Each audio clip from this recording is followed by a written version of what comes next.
Alright, in this video I'm going to be showing you how to UV map this remote that we made in the last video. So, first thing I'm going to do is go down over to the left side of my screen, over here, and I'm going to hold right click, and then I can go down to where it says Perspective/UV Texture Editor, and that's going to open up our UV image editor on the right side of our screen. So, I'm just gonna close this down here. Okay. So, I'm gonna actually begin UV mapping this. But before I start, I want to go into the Hypershade, so pretty sure you guys know how to get there. What I'm gonna do is create a Lambert here, and I'm just gonna rename it model_texture. And I'm going to throw it on top of the model here. And I'm going to go under 2D textures and choose the checkers. And I'm just going to take this checkers, make this a little bit bigger. I'm going to take this checkers and put it onto the Lambert through the color plugin. And then you'll see that we get checkers on our model here, except it doesn't look very good because it doesn't know how to map it on there. So I'm just going to now select our model, and we're going to start the UV mapping process. And the way I figured it, I think we're going to have 8 separate pieces on this model. Like, we're going to have these faces here. I'm going to select. Actually, you know what? I'm going to change something before I get started there. I'm going to go back into the Hypershade, and I'm going to select this model texture here, and I'm going to hit the button right here, Input and Output Connections, and then I'm going to go Place 2D Texture. I'm just going to increase the number of times that this tiles, so I'm going to make it like 12, or let's say 15. It was just a little bit hard to see before, and I can actually go high quality viewport rendering if I want to see a little bit more detail, so I'm going to do that too, and that's under renderer, high quality rendering. This is just going to allow me to see where my checkers are, and it should help a little bit. So I'm going to select these top faces here, and well, we're going to have to really get in the crevice down there and do some work with the those UVs are going to be the more difficult ones, but for now I'm going to take care of the easy stuff, get that out of the way. I'm going to hide the checkers from my UV image editor here, so I think, what button was it? Yeah, you can just press this button here, and that will hide your UVs, excuse me. So I'm just going to move this out of the way. So that's basically the top. And now I'm going to model the bottom. And the way I did that was I just selected these faces here, and then I went to create UVs, and I chose automatic mapping. So that will give you this. Okay, so I'm going to do the bottom, and I think everything is pretty much on an angle here, so let's see what we can get. I think, okay, I'm gonna try to select as much as I can here. So for now I'm just gonna select these faces here. You can also use your paint selection tool if you want to get a little bit more of these faces selected quickly. Okay, select that, make this brush a little bit bigger. I'm just holding B and then clicking with the left click and dragging to get that. And I don't know, I don't really like using this tool, so I'm just going to go back to the manual selection here and start selecting these faces. And it does take kind of a while to get them all selected, but it is a bit tedious UV mapping, especially when you get some of the models with a little bit more detail that's hard to actually select. I'm just going to keep on selecting. This is going to be pretty boring, this part of the video, until I get all these faces selected here. And these interfaces here, these two and the other ones, I believe they're at an angle. If you don't have much of an angle on your geometry, you're going to have a harder time UV mapping them with without a ton of distortion. So being that these are at some type of an angle where you can actually see them, these faces right here, it's going to work a little bit better with UV mapping.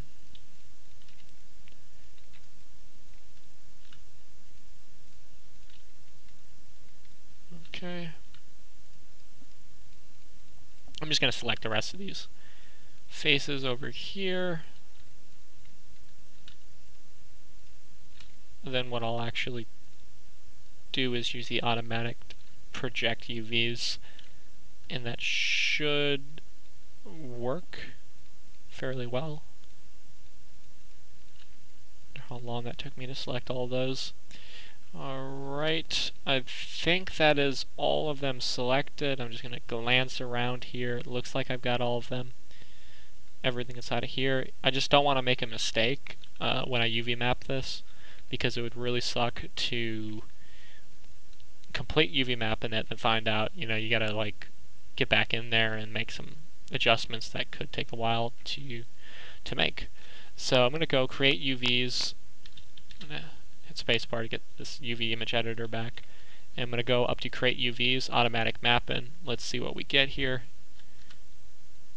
Okay, it didn't really project everything the way I wanted it to.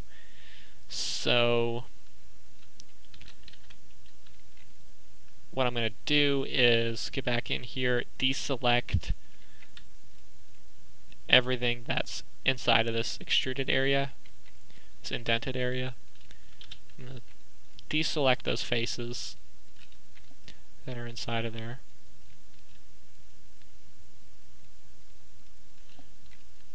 And once I have them all deselected like that, I believe that is all of them. Wait, I'm missing one right there.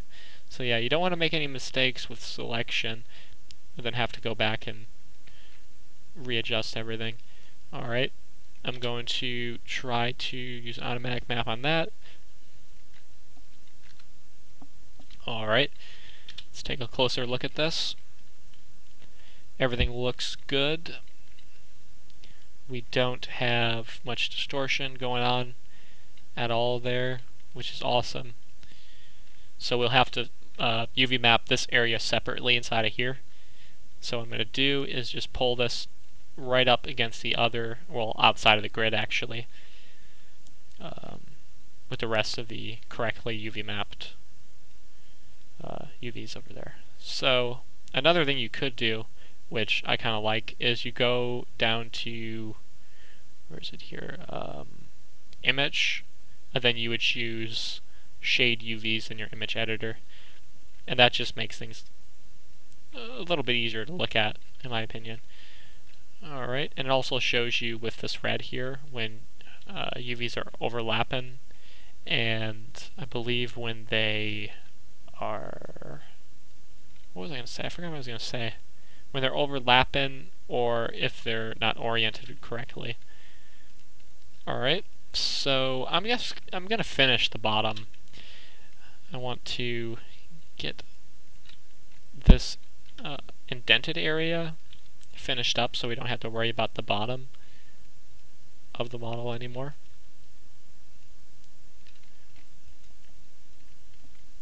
Okay, let's see this. There it is. Okay. Select these faces. Select those faces. And that looks like it's everything inside of the indented area. So I'm just going to go back over here, go create UVs, automatic UV mapping, and since this is kind of a smaller area, I'm not so much worried about getting these UV mapped super well. I mean, there can be seams down here, it's not really going to show up. I'm not going to have that high resolution of textures.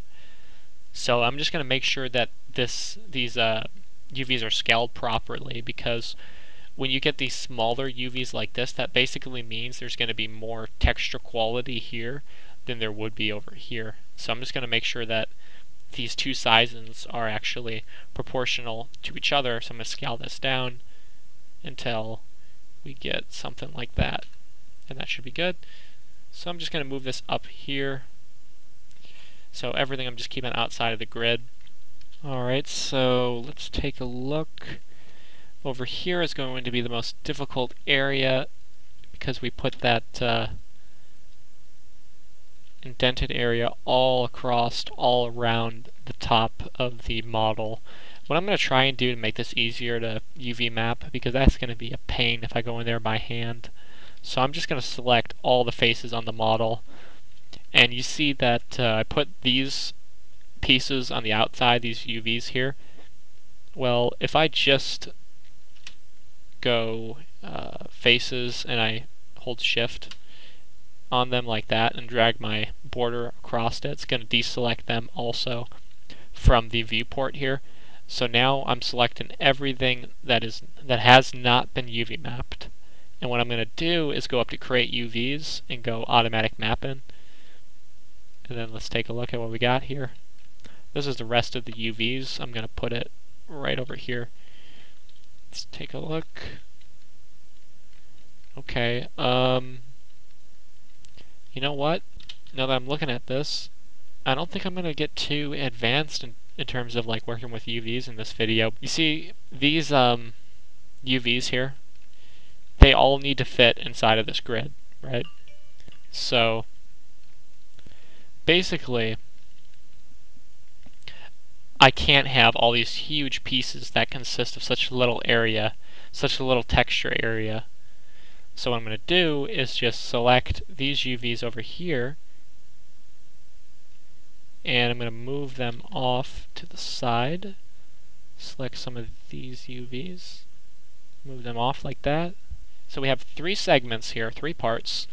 Basically, if I took these and I put them over here and scaled them or whatever, we want them to have some type of texture quality, right? So if I just put it like this, sure, we get the texture quality, but it would be using up all of our space because we can only have our UVs within this area here, within this box. So what I'm going to do to more efficiently set up these UVs is I'm going to select this part here. I'm going to put it about in the center and scale it down like that. And I'm going to select the other one like this. Put it right in the center like that. That way they get some of that texture quality, but they're not using up so much space. Okay, I'm going to move this over to about over here. Let's see if these UVs look somewhat proportional to these other checkers up here, so we can make sure that enough of the pixels in the texture that we put on it are going to hit the UVs we have selected. Okay, I think right there, that's the scale we're looking for.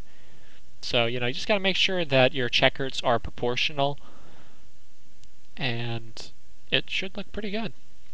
Okay, so I'm just going to start moving the rest of these UVs down here around. Let's see, do they look proportional? They're a little bit too big, so I'm just going to hit R, scale this down, scale them up to make the UVs a little bit smaller. Let's see. Okay, I need to make that a little bit, a little bit bigger. That way the checkers are looking just about the right size. Doesn't need to be perfect either though, but just want to look a tad bit better. Okay, that looks good to me. So let's see here. Everything looks as if it's scaled properly. Let's see this batch of UVs. Okay, that's these UVs right in here. Okay, yeah, everything looks like it's scaled properly.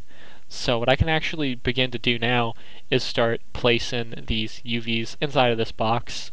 I don't need to see my 3D viewport right now to be able to do this, so I'm just going to hit spacebar on the UV image editor so I can just focus on this.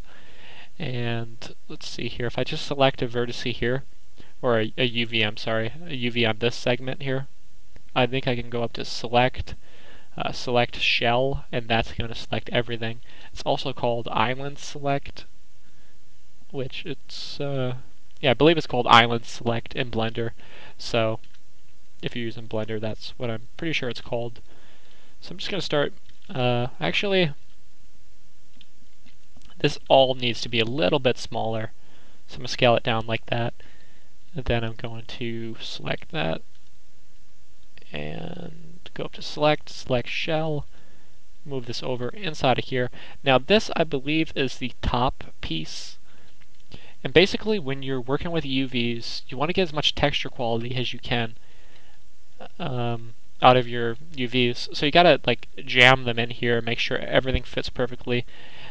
Now if you're working on something that's not for a game, you don't have to be as optimized with your UVs. You can just, you know, have a lot more detail, because whenever you're working with like a game, you know, most people's computers can only handle so much, so you want everything to be optimized as much as you can and to get, you know, the best textures you can get. Okay, that's close enough to that one. Okay, I'm going to grab some of this. Let's see here if I'm going to have a problem.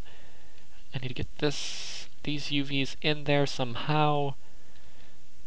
I could scale this down a little bit. Let's take a closer look.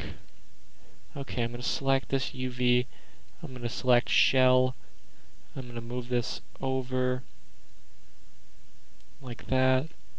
Okay, I'm just going to select this area, move it over to about, oops, right about there. I need to make sure everything fits though, so I've got to be careful with where I'm putting this stuff. Okay, that's going to be there. This area can be right in there. Alright, so I cut the some of this video short because it was getting a little too tedious moving around all these UVs, but basically what I did, I made sure every one of my UVs were inside of this box here, and you know, scaled properly so they would get their texture appropriately, so nothing would be, you know, incredibly blurry or too detailed. So, you know, I just made sure the checkers here were scaled properly between the entire model. So, okay, now that that's all set up, we got everything within the grid, we can actually save this out. So what we want to do inside of Maya, at least, is just select all of your UVs here, and then go polygons, UV snapshot, and then I could just choose the file location, drive D, I'm going to call it first UV map. And you can choose the file size here, which is going to be the number of pixels in the width and the height. So I'm going to go 1024 by 1024, and you can choose your format there. And I'm just going to save these out. Overwrite. Okay. So in the next video, I'm going to be going over how to texture it. So thanks for watching, guys. If you like this video, please hit the thumbs up button. I appreciate it.